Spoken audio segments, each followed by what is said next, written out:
President, that the sanctions that you're announcing today will push Putin to the Well, I don't know that they will. I think that they'll certainly have an impact. They're massive sanctions. It's sanctions on oil. The two biggest oil companies, among the biggest in the world, but they're Russian. They do a lot of oil.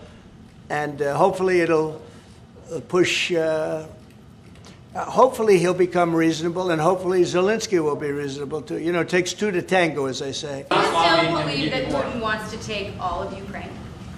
I always felt that way. I always felt he wanted to.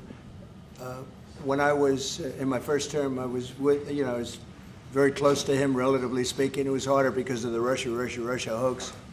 But I would talk to President Putin about Ukraine, and it was the apple of his eye. I'd say it was the apple of his eye, but it would have never happened.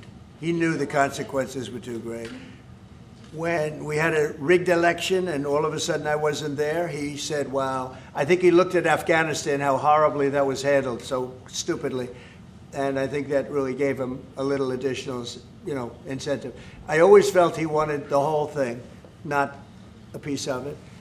But I think now he's willing to negotiate a little bit further, and I think he's willing to make a deal. We'll see. Mr. President, We don't want him.